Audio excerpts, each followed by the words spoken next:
Papers, Please is a 2013 indie video game created by Lucas Pope. The player takes the role of a border inspector in the authoritarian nation of Arskotska. At first, the job seems straightforward. Check documents, admit valid travelers, and deny those who do not meet the requirements.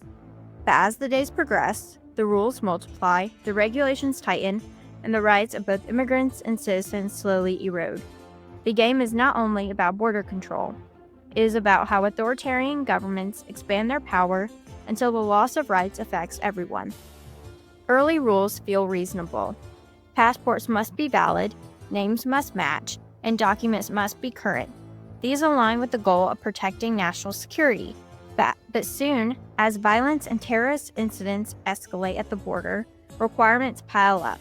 Travelers are required to present entry tickets, work permits, and vaccination records, and even full body scans for certain nationalities. Over time, the restrictions reach a breaking point. Arskotska eventually takes away all citizens' passports. At this stage, freedom of movement no longer exists. What was once a fundamental right has become a privilege controlled entirely by the state. This progression mirrors the immigration issues at the Berlin Wall. In East Germany during the Cold War, citizens gradually lost the right to travel freely. According to the Berlin Wall Foundation, the construction of the Berlin Wall in August 1961 cut directly through the city of Berlin and surrounded West Berlin, blocking what had previously been one of the last open routes to the west. Border crossings became tightly restricted. Only a small number of checkpoints remained, and East Germans were required to obtain state permission to travel.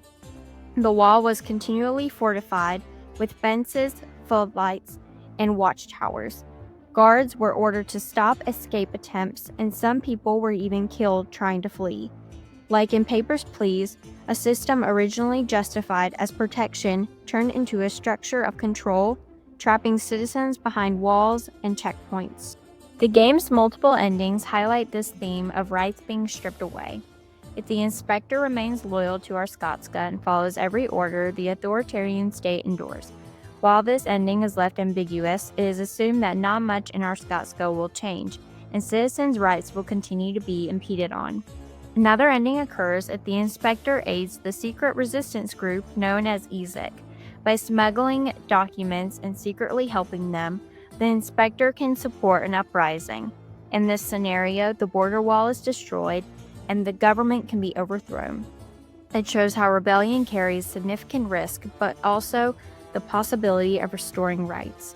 Much like the eventual fall of the Berlin Wall in 1989, when East Germans could finally cross freely into the West.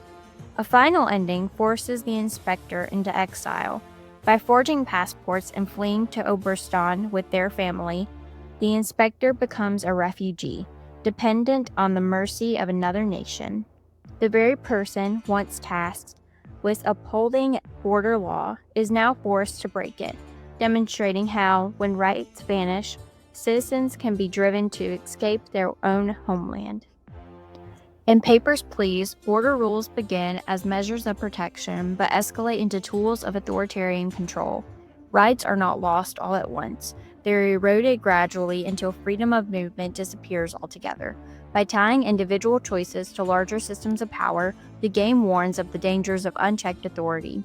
Like East Germany during the Cold War, Arskotska demonstrates how a state can use the language of security to limit rights until even its own people are trapped behind its borders.